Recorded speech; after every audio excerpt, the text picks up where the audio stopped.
Halo semuanya, kembali lagi di channel Yunade Hermawan. Kenalin, namaku Yunade Hermawan, mahasiswa dari program Alih Program D4 Sistem Informasi Geografis Universitas Gadjah Mada. Oke, kali ini aku mau memberikan sebuah summary dari praktikum pengolahan data spasial untuk semester 2 di kuliah pada tahun ini. Nah, untuk praktikum pemrograman data spasial ini ada 12 acara. Kita bisa langsung saja. Untuk yang pertama adalah acara pertama itu adalah pengenalan penggunaan Google Earth Engine. Jadi di sini kami melakukan pendaftaran untuk membuat akun Google Earth Engine karena kita harus bisa dibilang harus mengajukan dulu pembuatan akun Google Earth Engine berdasarkan akun Google kita. Nah, nanti setelah dapat konfirmasi, maka bisa diambil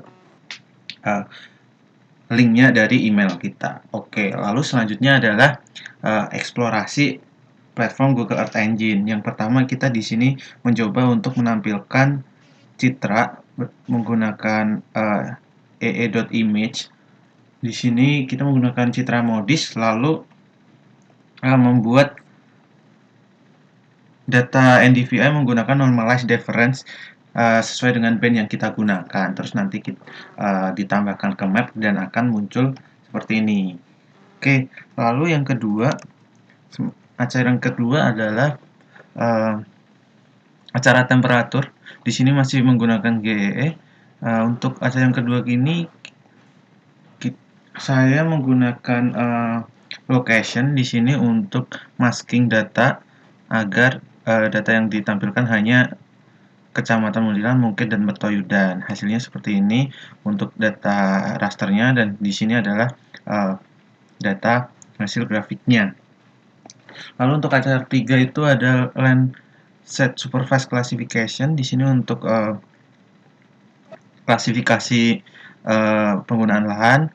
Pertama dengan kita membuat training area dulu, lalu setelah itu kita menggunakan klasifikasi dengan Landsat. Nah, klasifikasinya nanti berdasarkan training image ya.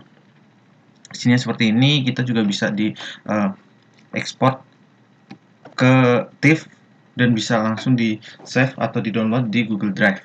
Contohnya seperti ini di kanan. Ini berarti sudah selesai. Nanti tinggal di download. Lalu yang keempat, acara 4 itu ada tiga pengolahan. Salah satunya adalah analisis NO2 di Indonesia. Ini berdasarkan citra Copernicus L3NO2. Nah, di sini kita juga menggunakan filter date untuk mengambil data temporal yang sesuai, yaitu dari 1 Februari hingga akhir Februari tahun 2019 ke tahun 2020, Februari tahun 2020. Nah, setelah difilter, maka tampil hasilnya seperti ini. Lalu untuk acara yang kelima, di sini ada dua analisis juga, yaitu AVI dan NDVI, namun untuk hasil akhirnya berupa data GIF. Nah, data GIF di sini, format GIF juga bisa dihasilkan dari Google Earth. Nanti hasilnya bisa seperti ini. Ini datanya kalau bisa dilihat dalam sesama, ini bergerak seperti data gambar GIF itu ya, GIF itu.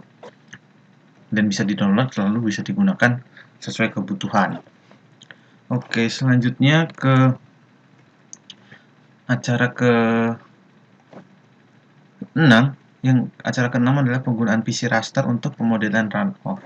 Nah, yang pertama dilakukan adalah yang pastinya menginstal software PC raster dulu, lalu data save file atau data vektor dan data raster yang digunakan itu kita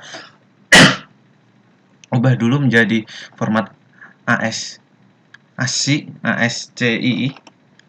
gitu. Lalu setelah semua data sudah diformat, kita bisa masuk ke PC raster untuk membuat clone map. Lalu setelah membuat clone map, kita bisa mengimport datanya ke PC raster menggunakan map header, lalu menggunakan kode berikut untuk membuat clone map. Setelah itu kodenya kita bisa melakukan pengolahan atau analisis runoff pada PC raster menggunakan data clone map tersebut. Nanti hasilnya seperti ini, dan akan ada hasil grafik kurva data hujan juga. Itu adalah salah satu analisis yang dilakukan juga di sini. Seperti itu untuk acara ke-6. Acara ke-7 adalah Geospatial Data Processing menggunakan GDAL atau GR. Untuk acara ini kita hanya menggunakan command line kita pakai CMD. Tapi paling bagus kalau command line-nya kita buka dari Anaconda. Lalu yang pertama adalah kita menginstal dulu GDAL dengan cara Python strip m IP kernel install user dan selanjutnya seperti itu. Lalu setelah membuka Jupyter Notebook-nya sudah terbuka, kita bisa langsung menggunakan command line tadi untuk melakukan analisis. Salah satunya adalah contohnya seperti ini, GDAL stats. Ini digunakan untuk mengetahui statistik dari data DEM atau raster. Di sini contohnya adalah data DEM 3018 cell size 5.tif ini ya. Tuh. Lalu untuk acara yang ke-8 itu masih GDAL tapi menggunakan Python binding, dan di sini kita akan menggunakan Jupyter Notebook untuk membukanya. Jupyter Notebook bisa dibuka menggunakan Anaconda Navigator. Terus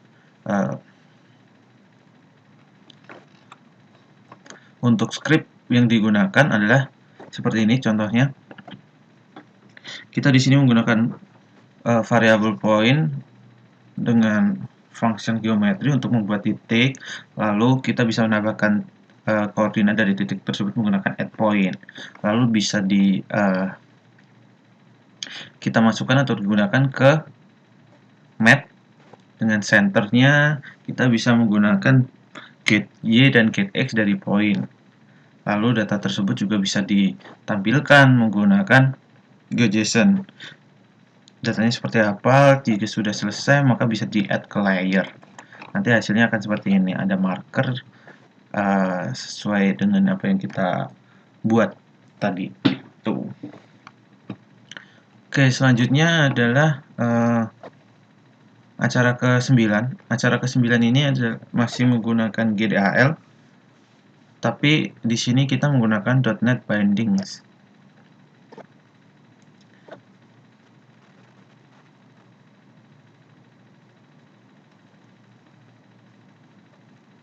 Nah, .NET Bindings ini bisa dibilang adalah sebuah aplikasi atau software desktop. Jadi kita menggunakan Visual Studio di sini.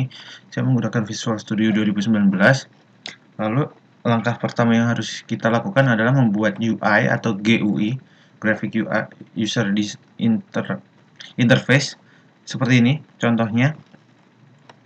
Setelah selesai kita bisa menambahkan script berdasarkan GUI yang sudah kita buat. Contohnya adalah seperti ini, kita menggunakan Visual Basic di sini. Jadi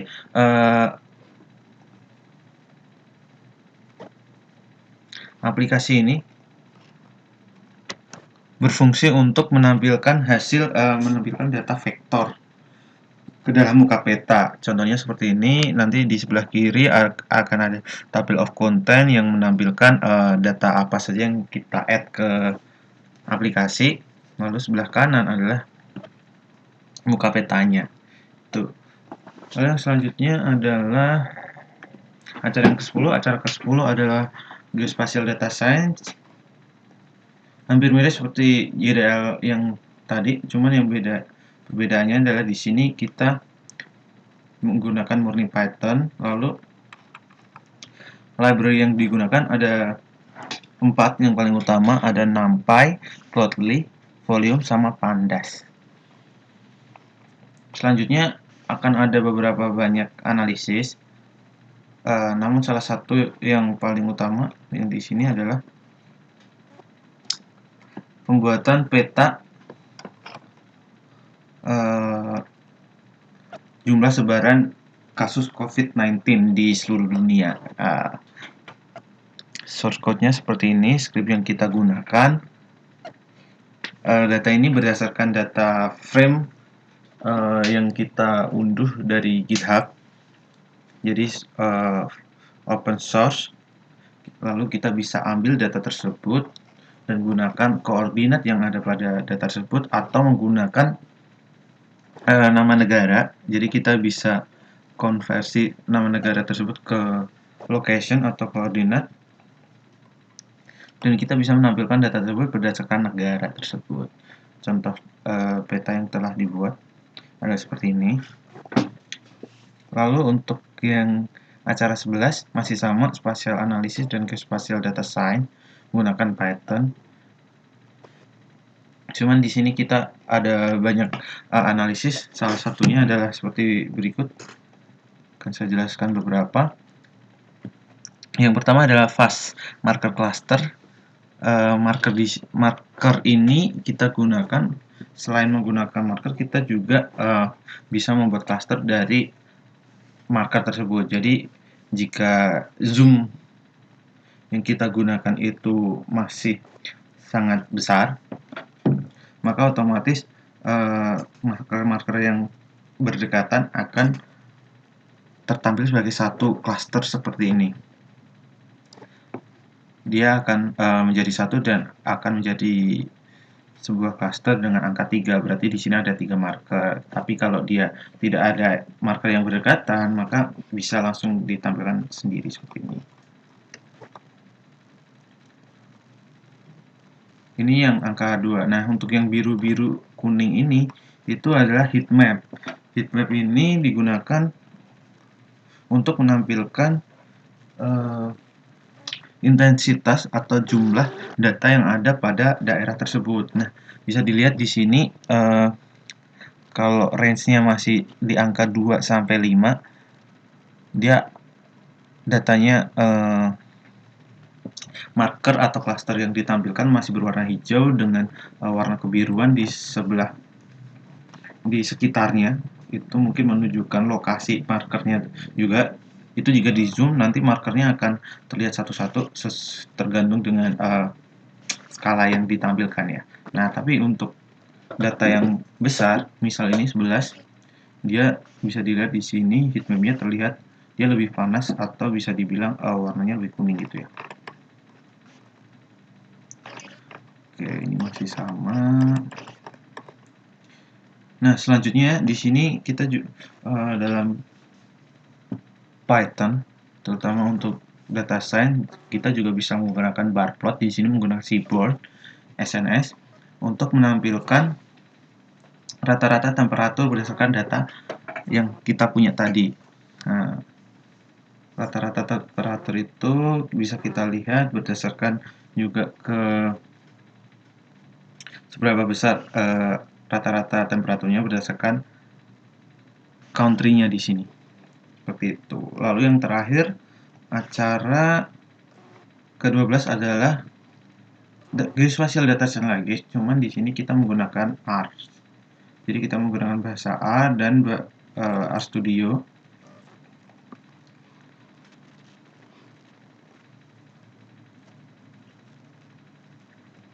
Lalu bisa dilihat ini salah satu contoh analisisnya adalah membuat plot berdasarkan tabel DMI, MII, dan DMI lagi. Tapi tipenya adalah line sama di sini tab enso.table MII. Jadi untuk yang pertama DMI dan MII itu kita tampilkan menggunakan grafik garis. Lalu yang kedua adalah perbandingan dua data tersebut berdasarkan dua data menggunakan data titik. Seperti itu. Nah, mungkin cukup sekian yang bisa saya sampaikan. Terima kasih atas perhatiannya. Sampai jumpa kembali.